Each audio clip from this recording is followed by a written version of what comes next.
Pas mal pendant le confinement. Et on va parler série avec vous, Héloïse Goua. Et vous avez regardé pour nous la série américaine qui occupe la première place sur Netflix. C'est qui pour vous le plus grand acteur vivant ?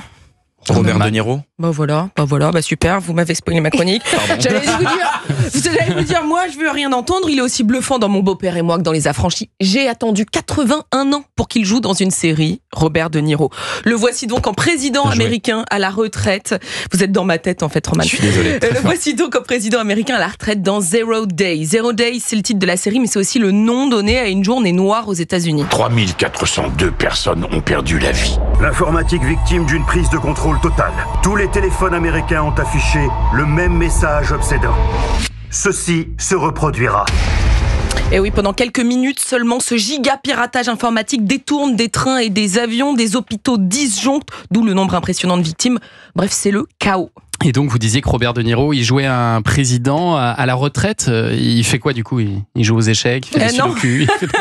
Non, Bobby Milk, c'est comme ça qu'on surnommait De Niro quand il était jeune, tellement il était pâle. Je l'ai appris. Bobby Milk devient bien entendu le héros, parce que cet homme, George Mullen, est appelé en urgence pour diriger une commission spéciale. Vous allez embarquer des gens dans la rue sans mandat d'arrêt. Non, pour ça, je compte sur vous. C'est la plus grande atteinte aux libertés qu'on ait tenté de mettre en place. L'ancien président George Mullen n'est pas seulement un tyran en puissance, c'est un homme profondément perturbé. Eh ben oui, forcément, l'ancien président ne se fait pas que des amis à mesure qu'il arrête à tour de bras des suspects potentiellement très innocents. Bon, alors honnêtement, vous en avez pensé quoi de cette série ? Bon, je suis assez mitigée. Au début, j'ai eu peur d'assister à une série d'actions vues et revues. Vous savez, du gros boom-boom américain, là, où tout explose tout le temps dans un scénario un peu grossier. On voit bien, hein. En fait, c'est beaucoup plus subtil que ça. Le boom-boom se transforme en thriller politique complexe, un peu à la House of Cards. La dystopie interroge la notion de démocratie lorsqu'il s'agit de protéger en priorité toute une population. Si le public découvrait l'étendue de toute cette affaire,